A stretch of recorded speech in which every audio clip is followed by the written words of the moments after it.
For years, every breakup Sarah had became a joke. Every attempt to be loved, a reason for humiliation. Her own sister convinced her that she was destined for loneliness. Sarah believed it. She hid. She almost destroyed the only true love she found out of pure fear. But on her birthday, when Christina said in front of everyone that she would never find someone who loved her, Sarah did something that changed everything. And the expression on Christina's face, priceless. Sarah spent years believing that something was wrong with her, that true love wasn't for her. Every relationship that ended confirmed a cruel voice in her head, the voice that sounded exactly like her younger sister's, Christina. Christina was always that person who poured salt on an open wound. She turned every failure of Sarah's into a joke, every pain into a reason for public humiliation. And the worst part? Christina was the younger sister. The youngest had everything that Sarah, the oldest, should have achieved first. Perfect marriage at 24, picture-perfect life, mean comments disguised as concern. Sarah tried to change. She tried to be someone else. She tried to fit into molds that were never made for her. Each attempt only left her more lost, more empty, more convinced that Christina was right. She came to believe that she would be alone forever. But life surprised Sarah exactly when she stopped looking. Love appeared when she was busy just trying to remember who she was before she lost herself. And the sweetest revenge wasn't planning anything. It was simply living the truth that Christina said she would never have. This is Sarah's story. A story about pain, about healing, about finding love when it seemed impossible. Mainly, about the moment when she proved that Christina was wrong. About the birthday when everything changed. About the instant when a cruel phrase received the most powerful response possible. Before we begin, tell us, what city and country are you watching us from? Leave it in the comments. We love knowing where you all are from. Sarah was 32 years old when she looked back and saw only wreckage. Not literal wreckage, of course, but emotional wreckage. Every relationship she tried to build throughout her life crumbled in different ways, but always with the same final result. Her, alone, trying to understand what she had done wrong this time. It all started in adolescence. She was 15 when she had her first boyfriend, a boy from school named Tyler. He was popular, played basketball, and by some miracle had chosen her. Sarah felt like the luckiest girl in the world. They lasted 3 months. One day, Tyler simply stopped answering her messages. The following week, he was holding hands with another girl in the school hallway. Sarah cried hidden in the bathroom during break. Nobody explained anything. She just stopped existing to him. At 18, she met Brian in college. This one seemed different. He was kind, paid attention to what she said, took her to watch movies at the cinema. Sarah thought she had finally found someone real. They dated for a whole year. She was already planning the future, imagining them living together after graduation. Then, one night, Brian came to her apartment and said he needed to talk. He was confused. He didn't know if he was ready for a commitment. He needed space to figure out who he was. Sarah heard all of that, trying to understand what it meant. In the end, it meant a breakup. 2 weeks later, she saw photos of him on social media with another girl. Apparently, he had figured out who he was pretty quickly. The following years were a sequence of attempts that never worked out. There was the guy who said she was too intense, the other one who thought she was too quiet, the one who broke up by text message after 6 months together, the one who simply disappeared without giving any explanation, as if the months they spent together had never existed. Each one left a mark. Each breakup took a piece of her confidence. At 25, Sarah met Andrew. He seemed perfect on paper. He had a good job, was polite to her parents, said the right words. They dated for 2 years. Sarah thought she had finally made it, that this time it would work out. She was already looking at engagement rings in secret, imagining the wedding dress, thinking of baby names. Then she discovered the messages on his phone. Andrew had been talking to another woman for months, saying to her the same things he said to Sarah. When she confronted him, Andrew didn't even deny it. He said he didn't know what he wanted, that he was confused, that Sarah deserved someone better. She heard that and thought maybe he was right. Maybe she really did deserve someone better. But where was that person? After Andrew, Sarah tried to move on. She downloaded dating apps. She went out with different men. She tried not to create expectations. But each date seemed like a repetition of the previous one.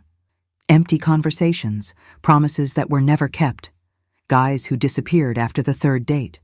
She started to notice a pattern. Or rather, she started to think that the pattern was her.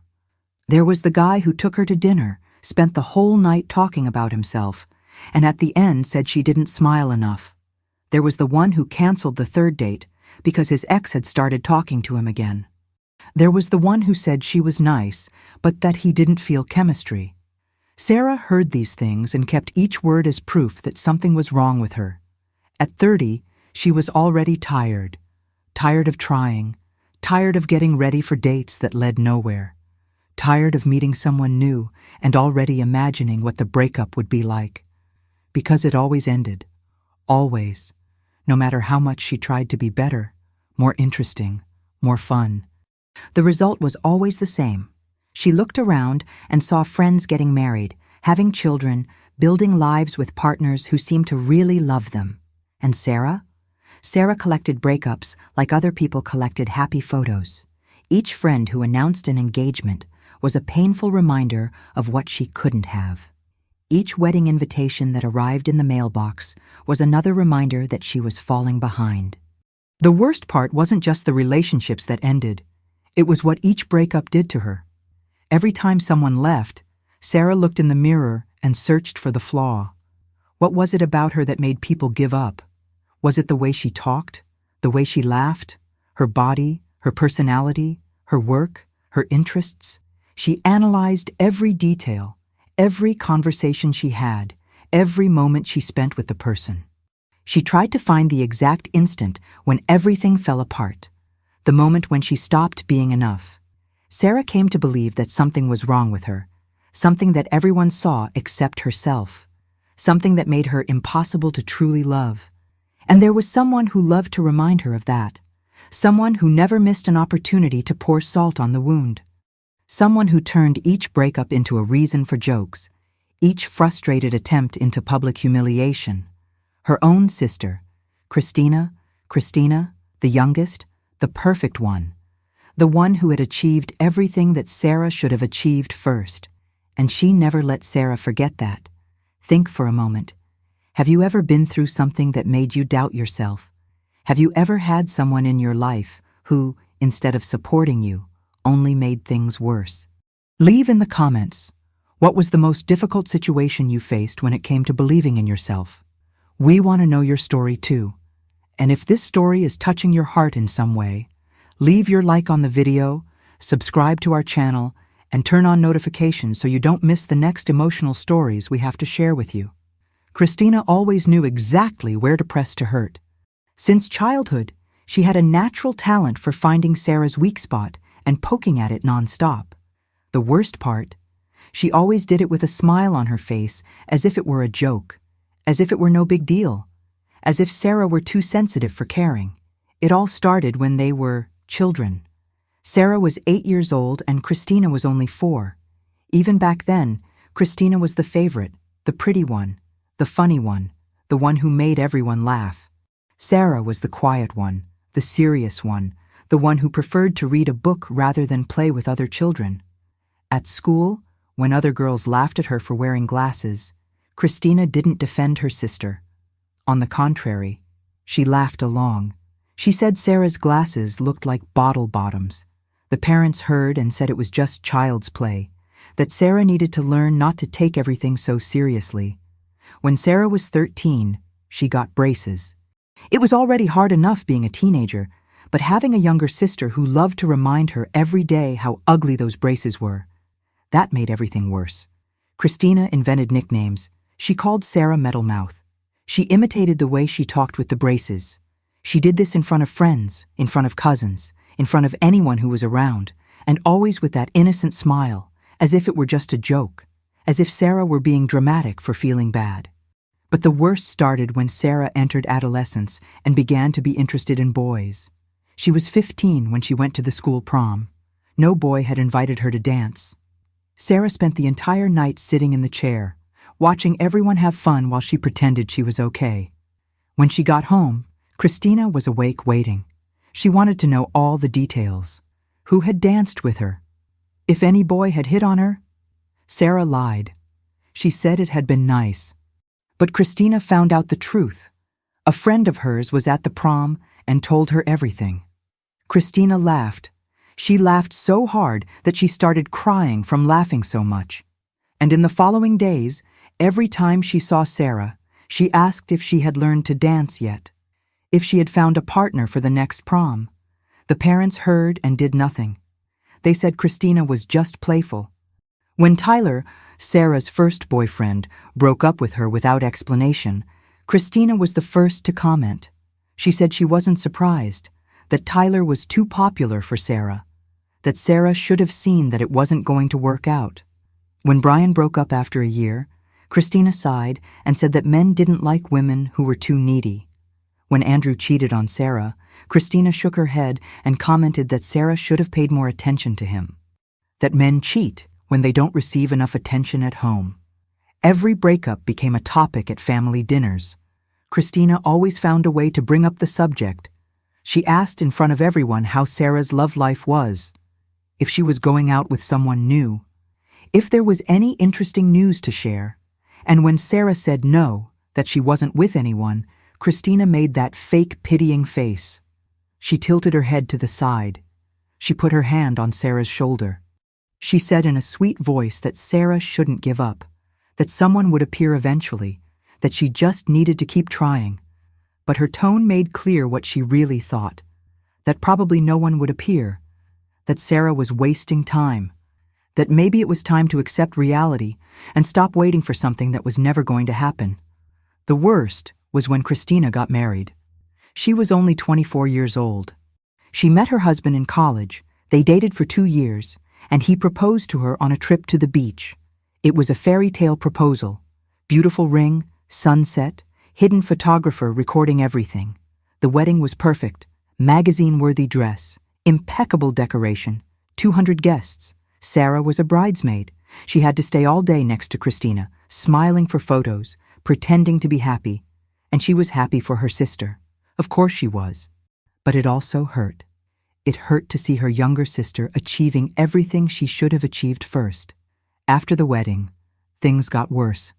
Christina never missed an opportunity to comment about her perfect life, about how wonderful her husband was, how happy they were, how they were planning to have children soon. And always, always, she asked about Sarah, about when Sarah was going to find someone, about when the parents would be able to go to another wedding, about when Sarah was going to stop being the single sister of the family. At a Christmas dinner, Christina was pregnant with her first child. Her belly was already big. She wore a red dress that showed her round belly with pride. The whole family was celebrating. They toasted to the baby that was coming. They planned the baby shower. They discussed names. And in the middle of the celebration, while everyone was happy and excited, Christina looked at Sarah from across the table and said, in front of everyone, that Sarah needed to hurry if she wanted to have children someday, that the biological clock didn't wait for anyone, that it was getting harder and harder to get pregnant after 30, that Sarah was already 31 and couldn't waste any more time. The table fell silent for a second. The parents looked away. The uncles pretended not to have heard. Sarah smiled. She agreed. She said Christina was right. And then she got up from the table with the excuse of getting more wine from the kitchen. She went to the bathroom and cried in silence, her hands shaking, her heart broken once again. The painful truth was simple. Christina had everything, husband, house, baby on the way. And Sarah? Sarah had a collection of breakups and the growing certainty that her younger sister was right. Maybe she really wasn't made to be loved. Maybe there was something about her that pushed people away. And the more Christina rubbed her own happiness in her face, the more Sarah believed it. After that Christmas dinner, something changed inside Sarah. Or rather, something broke. She started to pull away from everything and everyone. Little by little, silently, Sarah disappeared from her own life. It started with the invitations she stopped accepting. Friends would call inviting her to go out on the weekend. Sarah made up excuses. She was tired from work. She wasn't feeling well. She had a lot to do at home. She needed to wake up early the next day. She always had an excuse ready. At first, the friends insisted. After weeks of receiving no as an answer, they stopped calling. Sarah told herself it was better this way, that she was doing them a favor, that nobody wanted to be around someone as pathetic as her. Weekends became a lonely routine. Sarah woke up late, stayed in pajamas all day, watched series on television without really paying attention to what she was watching. She ate alone, always alone. She ordered food through apps because she had no energy to cook. Pizza on Friday, Chinese food on Saturday, leftovers on Sunday. She ate sitting on the couch, staring at the television screen, without tasting anything. Everything had the same flavor, the flavor of emptiness. She stopped looking in the mirror. When she needed to get ready for work, she avoided looking at the complete reflection. She only looked at what was necessary. Was her hair combed? It was. Were her clothes clean? They were done. She didn't want to see what she had become. She didn't want to face the tired, sad, invisible woman who looked back at her. At work, Sarah was competent. She always was. She arrived on time, did her tasks, delivered everything on deadline. But socially, she was a ghost. She had lunch alone at her desk, eating salad from a container while answering emails. When co-workers scheduled happy hour after work, she thanked them for the invitation and went straight home. They stopped inviting her too. Sarah noticed, but didn't care. Or rather, pretended she didn't care. In reality, it hurt. It hurt to be forgotten. It hurt to be the person nobody cared to have around. Social media became a source of daily torture. Sarah spent hours looking at everyone's perfect life. Friends posting photos with boyfriends, husbands, and happy families. Romantic trips, dinners for two, marriage proposals, engagement parties, weddings, pregnancy announcements. Everyone seemed to be living the life she would never have. And Christina? Christina posted everything. Absolutely everything. Photos of her growing belly. Photos of the baby's room being decorated. Photos of her husband kissing her belly. Photos of the baby shower. Sarah saw each photo and felt a pang in her chest, but she couldn't stop looking. It was like poking an open wound just to remember that it still hurt. She started to believe things about herself that she had never believed before. She looked in the mirror quickly in the morning and saw only flaws. Her nose was too big, her eyes were too small, her body was out of shape, her hair was lifeless, her skin was tired. Everything about her was wrong. Everything about her was a reason for people not to want to stay. How was anyone going to love a woman like that? How was anyone going to choose her when there were so many beautiful, interesting, fun women out there? Sarah stopped getting dressed up. She always wore the same clothes. Baggy pants, oversized shirts, neutral colors. She wanted to disappear. She wanted to take up as little space as possible. She wanted nobody to look at her, because if nobody looked, nobody would see how inadequate she was, how insufficient she was, how much she didn't deserve to be seen. Her closest friends still tried. Lisa called at least once a month. She asked how Sarah was. She said she was worried, that Sarah was different, that she had pulled away too much. Sarah said everything was fine, that it was just a phase, that soon she would return to normal, but both knew it was a lie. Lisa tried to schedule meetings. She said she would go to Sarah's house if necessary, but Sarah always had an excuse. She always postponed. She always promised that next time, yes, that next time they would see each other. Next time never came. There was a friend who tried to introduce Sarah to a single cousin. She set up a blind date. Sarah almost had a panic attack. She spent the whole week anxious, imagining all the ways that could go wrong. On the day of the date, she canceled at the last minute. She said she had gotten sick. The friend was upset. She said her cousin had been waiting at the restaurant, that Sarah could have given notice earlier. Sarah felt terrible, but at the same time, she felt relief. Relief from not having to go through the humiliation of another date that wouldn't lead anywhere, from not having to pretend to be someone she wasn't, from not having to see that look of disappointment on another man's face when he realized she wasn't enough. At 32 years old, Sarah was completely isolated. She had no social life. She didn't go out with anyone. She didn't meet new people. She spent her days working and her nights alone at home. She had convinced herself that she was destined for loneliness, that this was all she deserved, that Christina was right, that she would never find someone who truly loved her. And the saddest part? Sarah had stopped fighting against this idea. She had accepted it as truth. But sometimes life has other plans for us. Sometimes, when we're at rock bottom, when we've already given up on everything, something happens. Something small, something that seems insignificant at the moment, but that changes everything. Have you ever been through a moment in life when you simply gave up trying, where you believed you didn't deserve to be happy? Tell us in the comments how that moment was for you. We want to know your story too. 3 months after that moment of accepting loneliness, Sarah woke up one morning and looked at the bedroom ceiling. Sunlight came through the window. Outside, people were living normal lives. And her, she was there, frozen in time, waiting for life to pass by. Something inside her screamed. No, she couldn't continue like this. She needed to do something. She needed to change. She needed to prove that Christina was wrong. Sarah got out of bed with a determination she hadn't felt in months. She went to the bathroom, looked in the mirror for the first time in a long time, and made a decision. She was going to transform herself. She was going to become the woman that men wanted, the woman who deserved to be loved.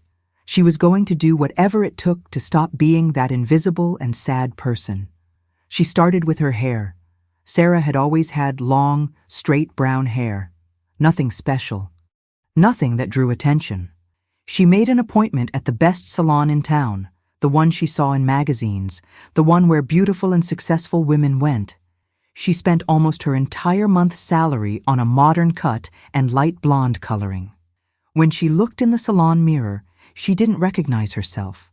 The hairdresser said she looked beautiful. Sarah smiled, but inside she felt strange, as if she were wearing a costume. Next came the clothes. Sarah cleaned out her entire wardrobe. She threw away all the baggy pants, the oversized shirts, the neutral colors she used to hide. She went to the mall and bought completely different clothes, tight dresses, short skirts, low-cut blouses, high heels, vibrant colors, things she would never naturally wear. But it wasn't about what she liked. It was about what worked, about what drew attention, about what made other women get boyfriends while she stayed alone. Sarah joined the gym, not because she liked working out. She hated it, but she had read somewhere that men liked women who took care of themselves, who exercised, who had fit bodies. So she went every day after work, sweated on the treadmill, lifted weights, took spinning classes that left her exhausted. She looked at the other women in the gym, those who seemed comfortable and confident, and tried to imitate them. She tried to walk like them, talk like them, be like them. She went back to dating apps, but this time she created a completely different profile. She posted new photos with blonde hair, with trendy clothes, smiling in a way she thought was sensual. In the description, she didn't put anything about books, about art, about the things she really liked. Instead, she wrote about liking parties, discovering new places, being spontaneous and adventurous. All lies, but lies that seemed to work better than the truth. The matches started appearing. More than before. Sarah got excited. Maybe this was working. Maybe she just needed to be different. She started going out with men she would never have gone out with before. Guys who had nothing to do with her. One was obsessed with sports and spent entire dates talking about teams she didn't even know. Sarah pretended interest. She laughed at his jokes. She agreed with everything. Another one only wanted to go out to noisy bars, drink until late, and dance in crowded places. Sarah hated all of that. But she went. She drank even though she didn't like it. She danced even though she felt ridiculous, because that's what interesting women did, right? That's what made people want to stay. There was a guy who took her to watch a football game. Sarah didn't understand anything about football. She found it cold, noisy, boring. But she screamed when everyone screamed. She celebrated when everyone celebrated. In the end, he said she was cool, that he enjoyed going out with her. Sarah thought she was finally succeeding, but he never called again. There was another one who loved hiking and camping. Sarah was afraid of insects. She didn't like to sweat. She preferred to stay home with a book, but she went on the hike. She complained about the mosquitoes silently. She pretended she was having fun, when in reality she just wanted to go home and take a hot shower. He said she was good company, but he also disappeared after the second date. Sarah started to notice a different pattern now. Men seemed to like her at first, but after a few weeks, the same thing always happened. They said she was nice, but that something didn't fit, that they didn't feel a real connection, and Sarah understood why, because it wasn't really her. It was a fake version, forced, exhausting to maintain. She was exhausted. Exhausted from pretending to like things she hated. Exhausted from laughing at jokes she didn't find funny. Exhausted from going to places she didn't want to go. Exhausted from being someone she wasn't. Each date drained a little more energy from her. Each attempt to fit in left her emptier inside. Sarah looked at her own photos on social media now. That blonde woman, in tight clothes, smiling in crowded bars, and she didn't recognize herself. That wasn't her. It never had been. She had completely lost herself trying to be what she thought others wanted. She had erased everything that made her who she really was. And for what? To continue alone anyway. To continue being rejected. Except now, besides being alone, she was lost.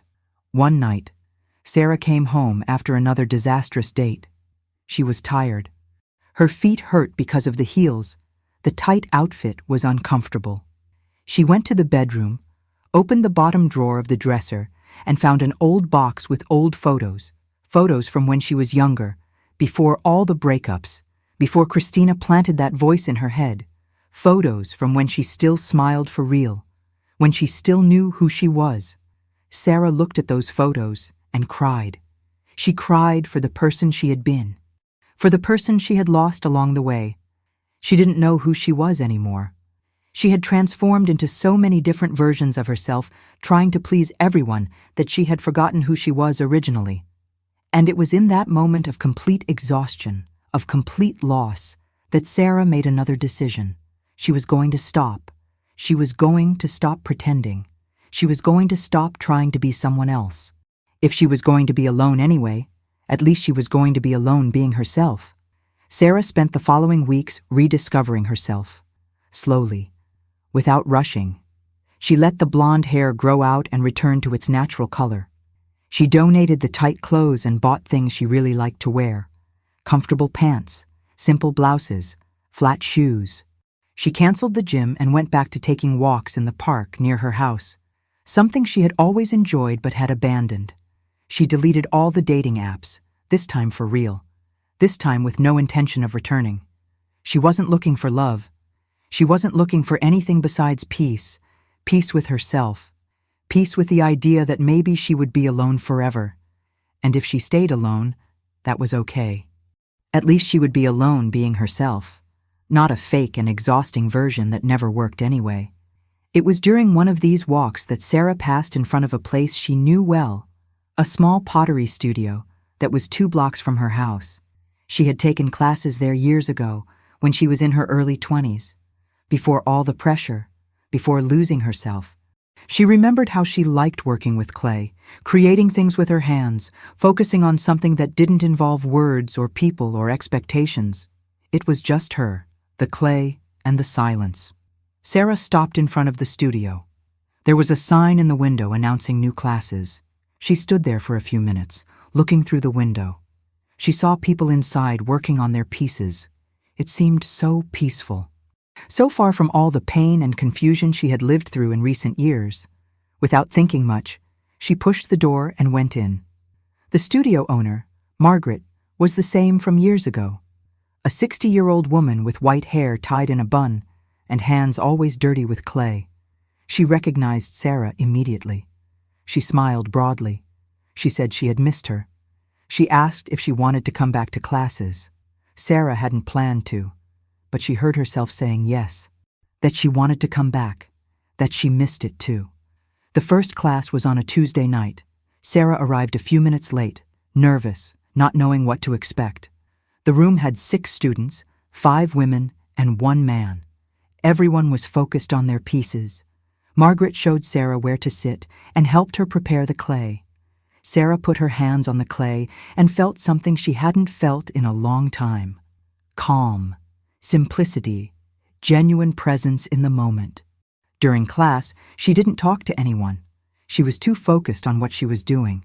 But at the end, when she was washing her hands in the studio sink, the only man in the class approached. He was tall, had brown hair starting to gray at the temples, wore glasses, and had a kind smile. He introduced himself as Matthew. He said he had also just come back to classes after years without doing pottery. He commented that he had seen her piece and that it was beautiful for someone who was returning. Sarah thanked him without knowing what to say. She wasn't used to genuine compliments. She wasn't expecting conversation. Matthew didn't seem to mind her silence. He just smiled, said, "See you next class," and left. The following week, Sarah came back, and Matthew was there too. This time, he sat at the workbench next to her. They worked in silence for a while.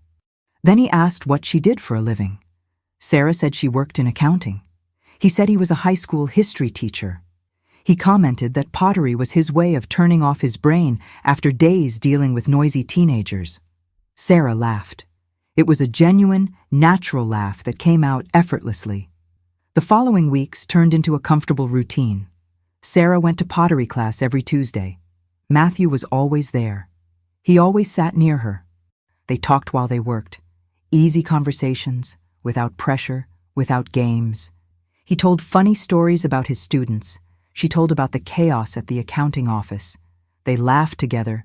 They talked about movies they liked, about books they had read, about places they wanted to visit someday.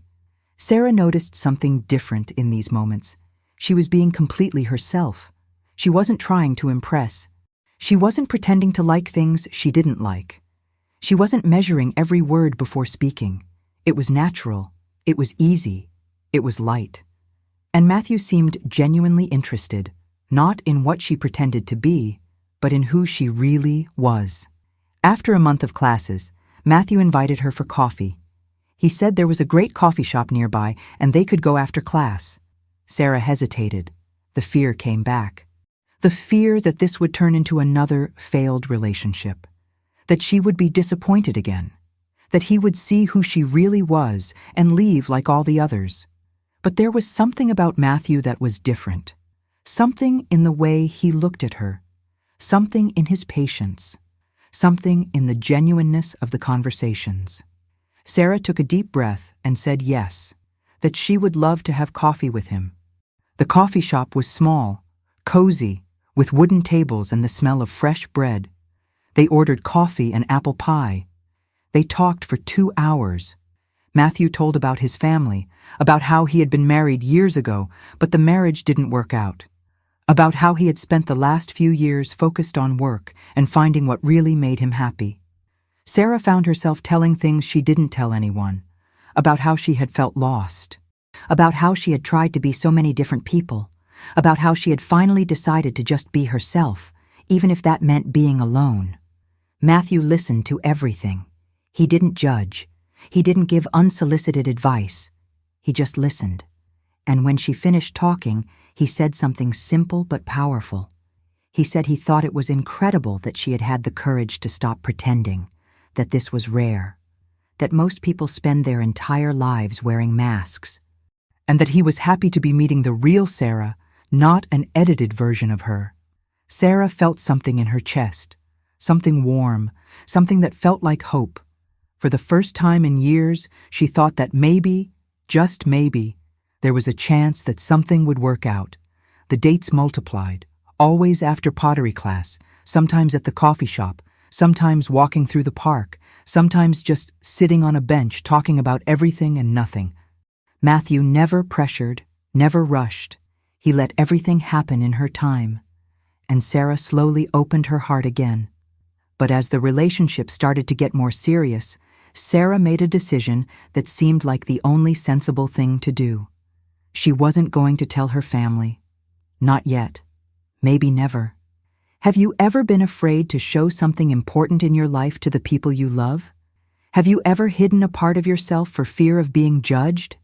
Tell us in the comments. Sarah and Matthew had been together for 3 months when she sat with him at the coffee shop and told him the truth. The truth she had been carrying alone. The truth that kept her awake at night. The truth that made her feel guilty every time she looked at him. She said she needed to keep the relationship a secret, that she couldn't tell her family. Not yet. Maybe never. The words came out fast, rushed, while she nervously fidgeted with her coffee cup. Sarah explained about Christina, about the years of cruel jokes, about how every relationship that ended became a reason for public humiliation, about how she couldn't stand the idea of Christina finding out about Matthew and making that mean smile, those poisonous comments disguised as concern. And there was more. Sarah was afraid. Afraid it wouldn't work out. Afraid that Matthew would break up with her like all the others had.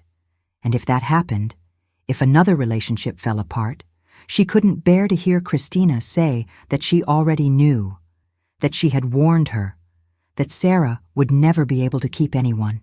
It was better not to tell. It was safer that way. If nobody knew, nobody could laugh when it all ended. Matthew was silent for a few seconds. Sarah prepared herself for him to get angry, to say that this was ridiculous, to end everything right there. But he didn't do any of that. He held her hand across the table, looked into her eyes, and said he understood. He said he completely respected her decision, that he wasn't in a hurry, that he would wait as long as necessary, that what mattered was them, not what her family or anyone else thought. Sarah cried right there, in the coffee shop, with relief and gratitude. She had found someone who really understood her, someone who didn't pressure her, someone who accepted her with all her fears and wounds. For the first time, she thought that maybe this relationship could be different. But the fear didn't disappear. On the contrary, as the months passed and the relationship deepened, the fear grew. It grew so much that it started to consume Sarah from the inside. She woke up in the middle of the night with her heart racing, imagining Matthew leaving, imagining him realizing she wasn't worth it, imagining the day when he would finally get tired of her. Sarah started looking for signs that the end was coming. When Matthew took a while to respond to a message, she already created stories in her head. He was losing interest. He had met someone else. He was looking for a gentle way to break up. When he said he was tired and wanted to stay home instead of going out, she thought it was an excuse, that he didn't want to spend time with her anymore, that he was pulling away, little by little. She compared herself to other women constantly. When they were at a restaurant and a beautiful woman passed by, Sarah watched Matthew. Did he look? Did he think she was prettier? Was he regretting being with Sarah instead of being with someone like that woman? The questions hammered in her head non-stop. Sarah tested Matthew. She created situations to see if he really cared. She canceled dates at the last minute to see if he would get upset. She went hours without responding to his messages to see if he would miss her. She created small problems just to see how he reacted. It was exhausting. It was destructive. But she couldn't stop. She needed to be sure he wasn't going to leave. Even though all the tests only served to push him further and further away, Matthew tried to understand. He was patient. When Sarah created fights out of nothing, he didn't fight back. He tried to talk. He tried to understand what was really happening. But Sarah was so lost in her own fears that she couldn't see what she was doing. The lie to her family was getting heavier and heavier. Sarah constantly made up excuses. When her mother called asking if she wanted to come to dinner on Sunday, Sarah said she had a lot of work. When Christina asked why she didn't go to family gatherings anymore, Sarah made up commitments. Her parents started to find it strange. They commented that she was different, distant. Sarah heard and felt the guilt tighten in her chest. But the fear was greater than the guilt. Matthew never complained about being kept a secret, but Sarah saw in his eyes that it hurt. It hurt not being able to meet her family. It hurt being hidden as if he were something wrong. It hurt knowing that she was so sure the relationship would end that it wasn't even worth telling anyone. 6 months after they started dating, Sarah almost destroyed everything. It was on a Friday night. Matthew had arranged to come to her house for dinner. He arrived with flowers and a tired smile. It had been a difficult week at school. Sarah looked at him and, instead of feeling happy to see him, she felt panic. Panic about getting too attached. Panic that when he left, it would hurt too much. She started a fight about nothing. She said he had been distant lately, that it seemed like he didn't care anymore, that maybe they were wasting time. Matthew was confused. He asked where this was coming from. He said nothing had changed, that he still felt the same way about her. But Sarah didn't stop. She kept throwing harsh words, looking for a reaction, looking for proof that he was really going to leave, looking to end it before he ended it with her. It was the old pattern. Fear controlling every action. The certainty that she didn't deserve to be loved turning into a self-fulfilling prophecy. Matthew was silent for a long moment. Then he did something nobody had ever done. He didn't leave. He didn't yell back. He didn't agree to break up. He took a deep breath, looked into her eyes, and said the words that changed everything. He said he loved her, that he truly loved her, that he knew she was afraid, that he understood why she was trying to push him away, but that he wasn't going anywhere. He wasn't going to give up on her. He wasn't going to be another name on the list of people who left. But she needed to make a choice. She could keep sabotaging herself because of fear.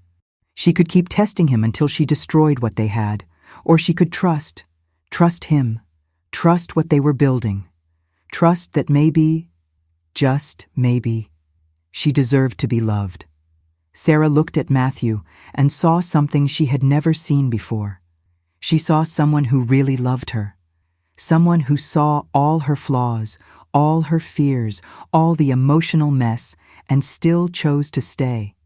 And she realized she was about to lose the best thing that had ever happened to her because of ghosts from the past. She cried. She cried a lot. And for the first time, she admitted out loud what she was feeling. She said she was terrified, that she didn't know how to trust, that Christina's voice was always in her head, saying that nobody would truly love her. Matthew hugged her. He let her cry, and when the tears stopped, he said they were going to work on this together. But that Sarah needed help. Real help. On the Monday following that difficult night, Sarah called her health insurance and asked about therapists. The attendant gave her a list with several names. Sarah wrote them all down, hung up the phone, and stared at the paper for half an hour. It was scary, admitting she needed help, admitting she couldn't handle alone what she was feeling. But Matthew was right. If she didn't do something, she would lose him. And more importantly, she would continue lost within herself. She called the first therapist on the list, a woman named Dr. Patricia Reynolds, the secretary scheduled for the following Thursday. Sarah spent the days until the appointment, nervous, anxious, almost canceling several times. But Matthew encouraged her. He said he was proud of her, that this was the first step. Dr. Patricia's office was in an old building downtown. The waiting room had walls in soft shades of blue, comfortable chairs, and relaxing music playing softly. Sarah sat and waited, her hands sweating, her heart beating fast. When the door opened and Dr. Patricia appeared, Sarah almost got up and left. But she stayed. She entered the room. She sat in the armchair the therapist indicated. And when Dr. Patricia asked what brought her there, Sarah started talking. She started with the failed relationships, with the years of rejection, with Christina and her cruel words, with the certainty that she would never be loved, with Matthew and the fear of losing him, with the things she did to sabotage herself. She talked non-stop for 40 minutes, as if years of pain were finally finding a place to come out. Dr. Patricia listened to everything. She didn't interrupt. She didn't judge. When Sarah finished, exhausted, the therapist said something simple but profound. She said that Sarah had spent years letting other people define her value, that she had given Christina a power that her sister should never have had, that all those cruel voices in her head weren't the truth. They were just stories she had started to believe, and stories could be rewritten. Sarah came back the following week, and the next, and the next. Therapy sessions became the safest place in her life, the place where she could be completely honest, where she could cry without feeling weak, where she could admit her deepest fears without being judged.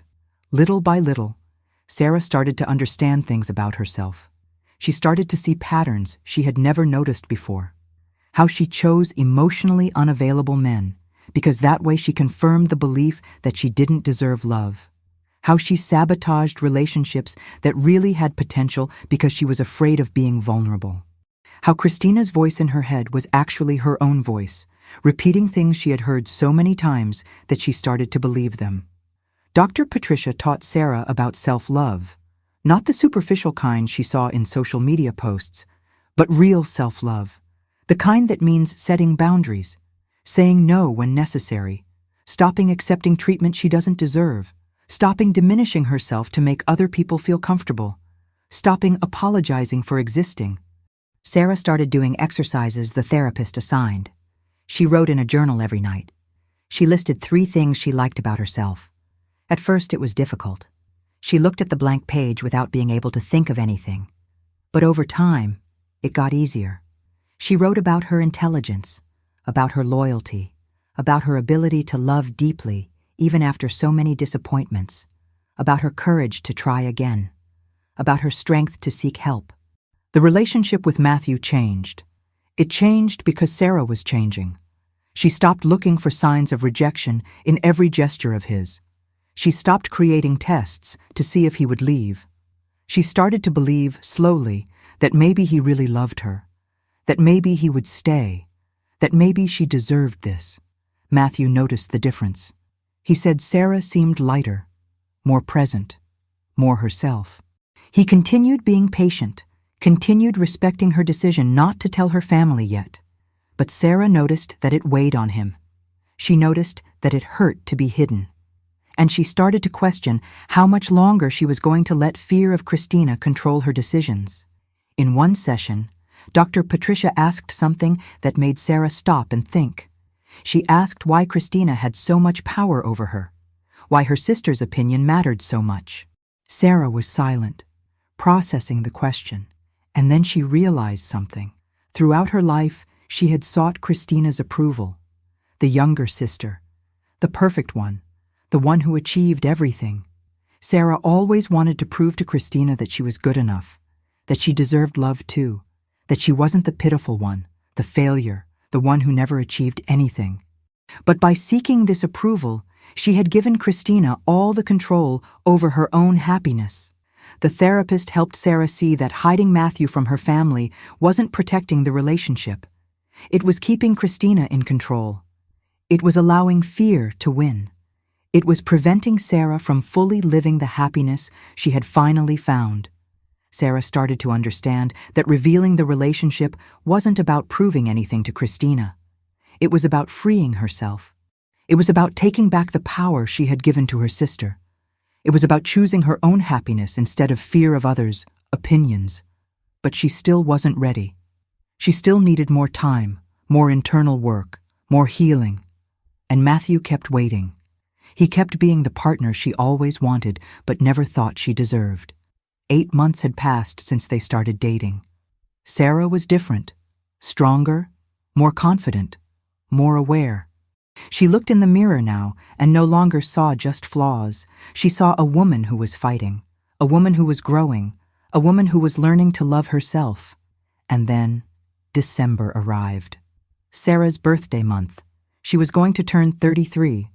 Her mother called a few weeks before to let her know she was going to have a birthday dinner. The whole family would be there.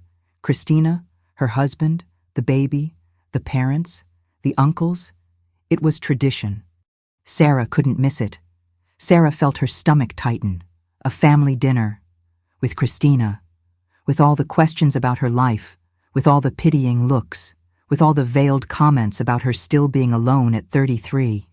She thought about making up an excuse, saying she had work, that she was sick, anything to not have to face that. But Dr. Patricia had worked with her on this in recent sessions, about not running away, about facing things, about establishing healthy boundaries. Sarah took a deep breath and told her mother she would be there. They scheduled it for the Saturday following her birthday. Matthew noticed that Sarah was tense in the weeks leading up to her birthday. He asked if everything was okay. Sarah told him about the dinner, about the fear of facing Christina again. Matthew held her hand and said she was stronger than she imagined, that she had grown so much in recent months, that she would be able to handle whatever Christina said. Sarah looked at Matthew and felt something different.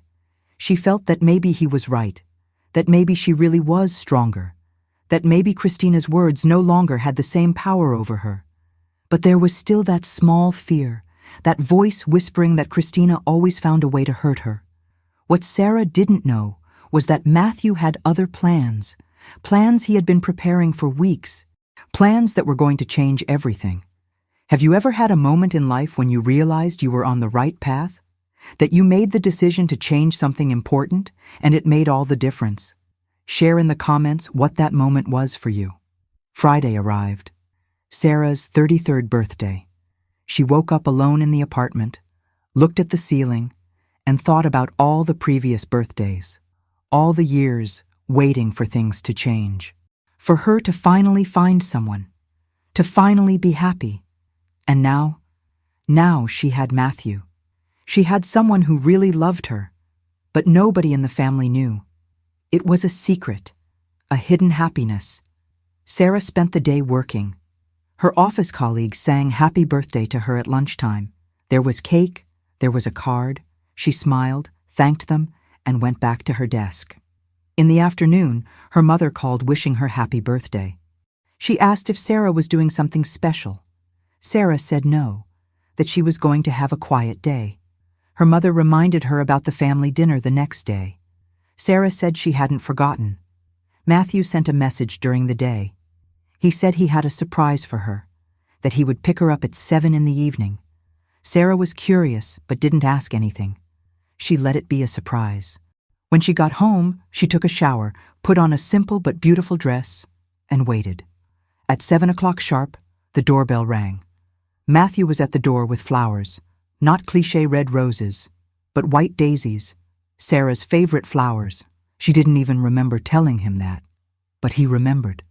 Matthew took her to dinner at the same restaurant where they had their first date, the small coffee shop near the pottery studio. But this time, they didn't just order coffee and pie. Matthew had reserved a special table near the window, with candles, with a view of the park lake next door. They had dinner talking about everything, about his work, about the funny students, about the last pottery class, about how Sarah was feeling about the family dinner the next day. She admitted she was nervous, that she was afraid Christina would say something that would ruin the day. Matthew held her hand across the table and said that nothing, Christina said, changed who Sarah was, changed her value, changed how much he loved her. After dinner, Matthew suggested walking to the lake. The night was cold but beautiful. The sky was clear, full of stars. They walked hand in hand in silence for a few minutes. Sarah felt at peace, happy, complete in a way she had never felt before. When they got near the edge of the lake, Matthew stopped. He looked at Sarah with that look she had learned to recognize, that look full of genuine love. He took a deep breath and started talking. He said that a year ago, he was lost, too focused on work, living on autopilot, not feeling anything real. Then he decided to go back to pottery classes. And that Tuesday, a woman arrived late. A woman with sad eyes, but with something about her that caught his attention. Something real. Something genuine. Matthew said that in the following months, he saw Sarah transform. He saw her fighting her own demons. He saw her falling and getting up. He saw her having the courage to seek help. He saw her becoming the incredible woman she always was, but had forgotten. And he fell in love. Not with the perfect version, but with the real version, with the real Sarah. Then Matthew knelt down. There, at the edge of the lake, with the stars above them and the reflection of the moon on the water, Sarah put her hand over her mouth. Her heart raced. Tears started falling even before he took the box out of his pocket. Matthew opened the small blue velvet box. Inside was a simple but beautiful ring, a small stone in white gold. Nothing flashy, nothing excessive, perfect for Sarah. He said he knew she was still healing, that she still had fears, that she was still learning to trust completely, but that he wanted to be by her side in every step of this journey, not just for now, but forever. He asked if she wanted to marry him. Sarah couldn't speak. The tears kept falling. She looked at Matthew kneeling in front of her, at the ring, at the man who had waited patiently while she found herself, the man who never gave up on her, the man who truly loved her. She said yes. She said yes, crying, laughing, trembling. Matthew stood up, put the ring on her finger, and hugged her tight. They stood there for minutes that seemed like hours, just hugging, just happy, just complete. Sarah looked at the ring on her finger, shining under the starlight. She had just said yes. She had just agreed to spend her entire life with someone who really loved her. After years thinking this would never happen, after years hearing that nobody would want her, after years believing that Christina was right. But Christina was wrong, completely wrong. The next morning, Sarah woke up and looked at her left hand. The ring was still there. It hadn't been a dream. It was real. She was engaged. But nobody knew. Yet. Matthew asked if she was going to tell her family that day. Sarah said she didn't know, that she was afraid. He kissed her forehead and said that whatever her decision was, he supported it. Sarah spent the whole day looking at the ring, taking it off, putting it back on, trying to decide, tell or not tell, show or hide. Let Christina have another moment of mockery or finally free herself. When it was time to go to dinner at her parents' house, Sarah made a decision. She put the ring on her finger. She hid her hand in her coat pocket. She would see how the night unfolded. If Christina started with the provocations, with the cruel jokes, with the comments about Sarah being alone, well, this time Sarah had an answer. The dinner started normally. Her mother had made Sarah's favorite dish. There was chocolate cake. The whole family was there. Christina arrived with her husband and the baby. Everyone sang happy birthday. Sarah blew out the candles, making a silent wish. She wished for courage. Courage for what she was about to do. The conversation during dinner was calm at first. They talked about work, about Christina's baby, about plans for Christmas. Sarah participated little. She just listened. She kept her left hand hidden under the table. Then came time for cake. Everyone was in the living room, talking, laughing, and Christina, as always, couldn't resist. She looked at Sarah from across the room. She made that fake concerned face that Sarah knew so well, and she started. Christina sighed dramatically and said that Sarah was already 33 years old. That time was passing, that she was still alone. Everyone fell silent, uncomfortable. The parents tried to change the subject, but Christina didn't stop. She looked directly into Sarah's eyes and, in front of the entire family gathered, said the words that Sarah had heard between the lines her entire life, but never so directly. Sarah, maybe you need to accept reality. You'll never find someone who truly loves you. It's not for everyone. Some people simply weren't made for that. The silence in the room was absolute. Nobody moved. Nobody breathed. Everyone looked at their own feet, embarrassed, not knowing what to do. Christina had finally said out loud what she had always implied, and she was waiting for Sarah's reaction, waiting for her to lower her head, waiting for her to run out crying like she always did. But Sarah didn't do any of that. She took a deep breath. She felt the ring on her finger under the table. She remembered Matthew kneeling by the lake. She remembered all the months of therapy. She remembered the entire journey she had made to get here. And something changed inside her, something definitive, something powerful. Sarah stood up slowly. She looked directly at Christina, and smiled. A calm smile. A smile from someone who finally understood, from someone who finally freed herself. Then she took her left hand from behind her back and raised it high. The engagement ring shone under the dining room light. "Actually, Christina," Sarah said with a firm and clear voice, "I already found him, and he proposed to me last night, on my birthday." The room exploded. Sarah's mother screamed with joy. She got up so fast she almost knocked over the chair. She ran to Sarah and hugged her tightly, crying with happiness. Her father came right behind, his eyes shining with emotion. He held his daughter's face with both hands and said he was proud, that he was happy, that she deserved all the happiness in the world. The uncles and cousins approached too. They wanted to see the ring. They wanted to know details. They wanted to know who was the lucky one who had won Sarah over. The room turned into a celebration. Hugs, kisses, congratulations from all sides, everyone except one person. Christina was standing in the same place, completely paralyzed, her face red, mixing shock, shame, and something Sarah recognized immediately: envy. Pure and crystal clear envy. For the first time in her life, Christina had no response, no joke, no mean comment. She just stood there, mute, while the whole family celebrated the sister she had always treated as inferior. Christina's husband touched her arm, trying to make her react, but she just shook her head and left the room. Nobody went after her. Nobody tried to console her. For the first time, people saw Christina for what she really was. And they saw Sarah for what she always was, but what Christina tried to hide: a strong woman, a woman worthy of love, a woman who had finally found the happiness she always deserved. Sarah felt something incredible in that moment: liberation, as if invisible chains that had bound her for her entire life had finally broken. She didn't feel anger toward Christina. She didn't feel the need to rub her happiness in her face. She felt only peace. The peace of someone who finally understood that her sister's opinion never had the power she gave it, that the cruel words were about Christina's insecurities, never about who Sarah really was. Her mother asked 1,000 things at once. Who was he? How did they meet? How long had they been together? Why hadn't Sarah told her before? Sarah took a deep breath and decided to be honest.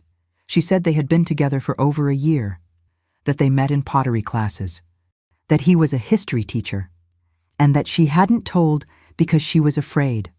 Afraid it wouldn't work out. Afraid of becoming a joke again. Afraid of Christina's words. Her mother stopped smiling for a second. She looked at Sarah with sadness in her eyes. She apologized. She said she didn't know things between the sisters had gotten to that point, that she hadn't realized how much Christina hurt Sarah, that she should have protected her more. Sarah hugged her mother and said everything was okay now, that she had done the work of healing herself, of finding herself, of freeing herself. Her father asked when they would meet the fiancé. Sarah smiled and said she would schedule a dinner soon, that she really wanted to introduce him to the family, that this time she wasn't going to hide anything. She wasn't going to let fear win. She was going to live her happiness openly, without shame, without fear of judgment. In the following days, Sarah scheduled the dinner. She called Matthew and told him everything that had happened. He laughed when she described Christina's face. He said he was proud of her, that he knew that had required courage. Sarah said she wouldn't have been able to do it without him, without his love, without his patience, without the way he had waited for her to find herself before demanding anything. The dinner to introduce Matthew to the family was scheduled for the following Saturday. Sarah was nervous, but also excited. For the first time, she was going to bring someone she loved into her life without hiding, without lying, without being afraid. Matthew arrived at her parents' house with flowers for her mother and a bottle of wine for her father. He was nervous too. Sarah held his hand and whispered that everything would be okay. And it was. Matthew won over the family immediately. He was kind, polite, funny in the right measure. He told stories from school that made everyone laugh. He talked about pottery and how it had been to meet Sarah. He talked about the proposal by the lake. Sarah's mother cried again. Her father shook Matthew's hand and said he was welcome in the family. Christina was at the dinner. Sarah had thought about not inviting her, but she decided she wasn't going to let Christina's discomfort change her decisions. Christina stayed quiet all night. She barely looked at Sarah. She barely spoke to Matthew. She just stayed there, visibly uncomfortable, not knowing how to act now that she couldn't make her cruel comments in front of her sister's fiancé. After that dinner, something changed permanently. Sarah set clear boundaries with Christina for the first time in her life. In a difficult but necessary conversation, just the two of them, Sarah said everything she had kept inside for years. She said how much Christina's words had hurt, how much the jokes had destroyed her self-esteem, how much she had suffered in silence while Christina laughed. Christina tried to defend herself. She said it was just a joke, that Sarah had always been too sensitive, but Sarah didn't let her. She said it wasn't a joke, that words hurt, that sisters should support each other, not destroy, and that from that moment on, she wasn't going to tolerate that type of behavior anymore. If Christina wanted to be part of her life, she needed to change. She needed to respect. Otherwise, Sarah was going to distance herself, and this time, not out of shame or fear, but out of self-love. Christina was silent. For the first time, she seemed to really listen. She seemed to really understand the damage she had caused. She didn't apologize at that moment. Sarah didn't even expect it. But something changed in Christina's eyes. Something like shame, like guilt, like the realization that she had lost years of a real relationship with her sister because of her own insecurity disguised as cruelty. Sarah left that conversation lighter than ever. She had finally said everything she needed to say. She had established the boundaries she should have established years ago. And more importantly, she had realized something fundamental. Christina's cruelty was always about Christina, about her own insecurity, about the need to diminish Sarah to feel bigger. It was never about who Sarah really was. In the following therapy sessions, Dr. Patricia celebrated Sarah's progress. She said she had done something incredibly difficult. She had confronted the source of pain. She had established healthy boundaries. She had chosen her own happiness instead of fear of rejection. Sarah cried with relief. She cried realizing how much she had grown, how much she had changed. The relationship with Matthew deepened even more. Now that there were no more secrets, now that the family knew, now that Sarah was free from Christina's shadow, everything became lighter.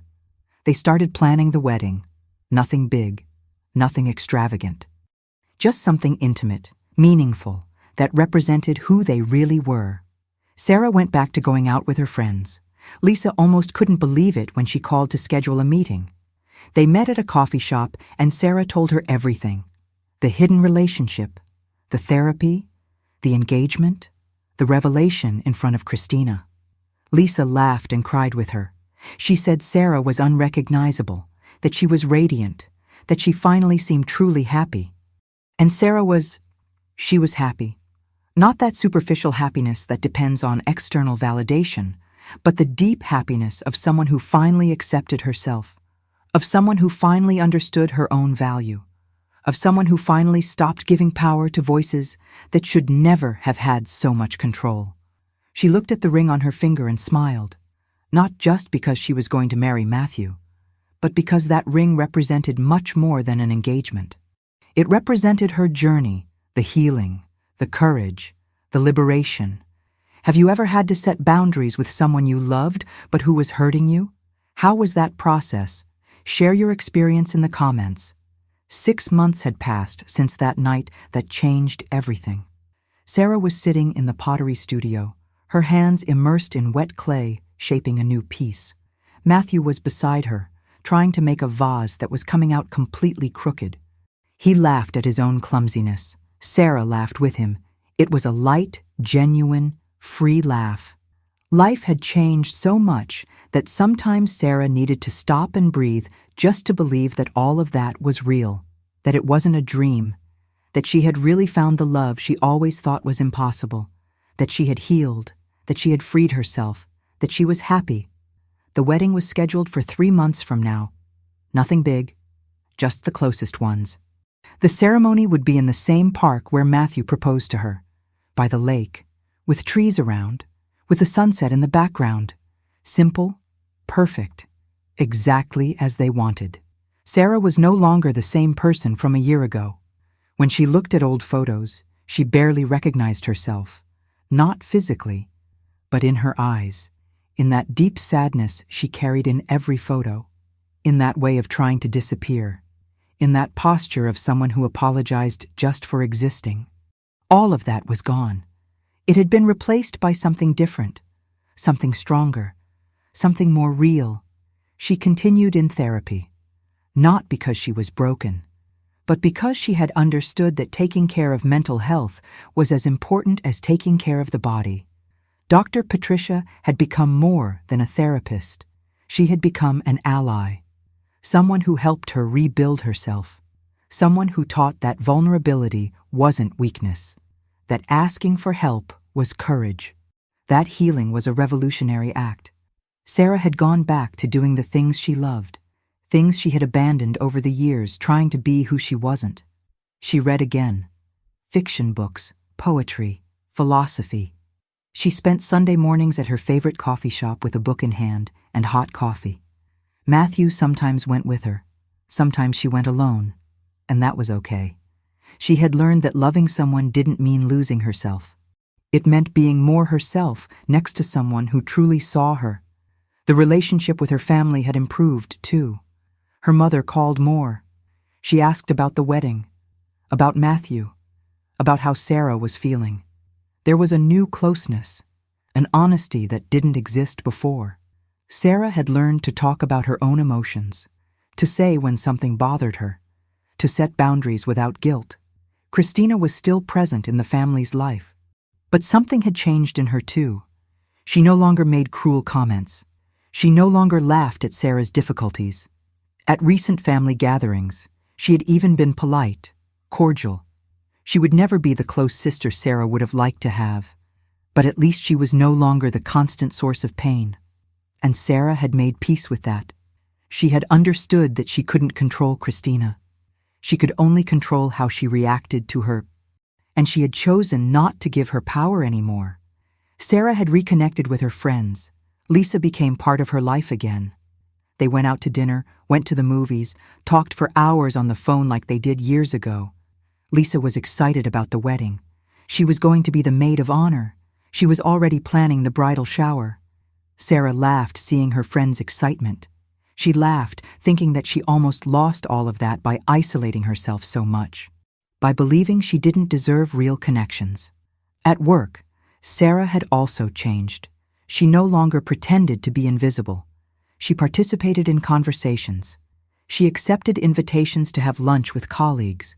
She had even started leading some projects. She discovered she was good at managing people, that she had skills she had never explored because she was too busy trying to disappear. Her boss had noticed. He had given her a promotion, salary increase, recognition. Sarah accepted everything without excuses, without diminishing her own achievements, without saying it had been luck, because it wasn't luck, it was competence, it was hard work, it was merit. She looked in the mirror now and saw someone different. She saw a 33-year-old woman who had fought invisible battles and won, who had faced her own demons, who had chosen to heal instead of destroying herself. Her hair was back to its natural color. Her clothes were comfortable but beautiful. Her face had a glow that didn't come from makeup. It came from within, from inner peace, from genuine self-love. Sarah still had difficult moments. She wasn't perfect. She wasn't completely healed. Some nights, she still woke up with that tightness in her chest, with that irrational fear that Matthew would leave, with that small voice saying she didn't deserve so much happiness. But now she knew how to deal with it. She took deep breaths. She remembered all the work she had done. She talked to Matthew. She processed with her therapist. She didn't let fear win like before. Matthew had been patient throughout the entire journey. He wasn't perfect either. He had his own traumas, his own difficulties, but they had learned to navigate together, to talk about difficult things, to ask for what they needed from each other, to give space when necessary. to be present in important moments. Sarah had learned that a healthy relationship wasn't the absence of problems, it was how they dealt with problems together. Wedding planning was going smoothly. Sarah didn't want anything extravagant. She didn't want to prove anything to anyone. She just wanted to celebrate the love she had found. The dress was simple, white, flowing, comfortable, no giant veil or huge train. The flowers would be white daisies, the same ones Matthew brought on their first date. The food would be homemade, made by a family friend who loved to cook. Christina wouldn't be the maid of honor. Sarah had chosen Lisa, and she was at peace with this decision. It wasn't revenge, it wasn't meanness. It was simply choosing to have by her side someone who really rooted for her, someone who had always been there, someone who deserved to be in that special moment. Sarah sometimes thought about how strange life was. A year ago, she was at rock bottom, completely lost, convinced she would die alone, that she would never be loved, that Christina was right about her. And now? Now she was planning a wedding. She was happy, she was whole, she was free. The journey had been difficult. It had hurt. It had required courage she didn't know she had. But it had been worth every tear, every therapy session, every moment of confrontation, every boundary set, every time she chose to stay instead of running away. Sarah had understood something fundamental. The love she had searched for her entire life couldn't come from outside before it came from within. Matthew didn't complete her. He joined her when she was already whole, when she had already done the work of loving herself first, when she had already realized her own value. And that's why it worked. Because it wasn't about him saving her. It was about them building something together. Two whole people choosing to walk side by side. She looked at Matthew beside her in the pottery studio. He was focused on the crooked vase, his tongue sticking out in concentration, his hands dirty with clay. Sarah smiled. That man had waited. He had been patient. He had loved her even when she didn't know how to be loved. He had stayed even when it would have been easier to leave. Matthew felt her gaze and turned his head. He smiled back. He grabbed some clay and put it on her nose. Sarah pretended to be indignant, but she laughed. She grabbed clay and put it on his face too. They laughed together, like children, like happy people, like people who knew they had found something rare and precious. Sarah looked at the ring on her finger, shining under the studio light. She thought about everything that ring represented, not just the wedding, but the complete journey, the fall, the healing, the rebirth, the courage to believe she deserved love, the strength to free herself from the voices that tried to define her, the decision to live fully, without fear, without shame, without hiding. And for the first time in her life, Sarah knew with absolute certainty she deserved all of that. She deserved love. She deserved happiness. She deserved to live without carrying the weight of others' opinions. Christina never had real power over her, only the power she herself gave.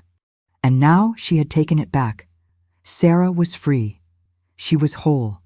She was loving and being loved. And she was living the life she always wanted but never thought she could have. The life she chose to build. The life she had always deserved. The wedding happened exactly as Sarah dreamed. By the lake, with the sunset painting the sky orange and pink. Matthew waited at the improvised altar under the trees. When Sarah walked toward him, wearing the simple dress and holding the bouquet of white daisies, she wasn't just walking to get married. She was walking as a completely transformed woman. A woman who had faced her greatest fears and won. A woman who had learned to love herself before allowing someone to love her. Christina was there, sitting in the chairs with the rest of the family. Silent, but this time, Sarah didn't care. She didn't look for approval in her sister's eyes. She didn't feel fear of judgment. She just lived the moment, her moment, the moment she deserved. Sarah's story teaches us something powerful, that the voices that hurt us the most often come from people who should support us, that carrying others' opinions as truth can destroy us from the inside. But it also teaches us that there's always time to change, to seek help, to heal, to free ourselves. Sarah spent years believing she didn't deserve love, that she was destined for loneliness, that something was wrong with her. But the truth is that she was always enough. She was always worthy. She always deserved every piece of happiness she found. She just needed to believe it first. Think about your own life. What voices are you letting define who you are? What fears are keeping you from living fully? What boundaries do you need to set? Answer in the comments. Tell us what lesson you took from this story, how it touched you, and what you're going to do differently from now on. If this story moved you in some way, leave your like on this video. Subscribe to our channel for more real and emotional stories like this one, and turn on notifications so you don't miss any story that could change your perspective on life.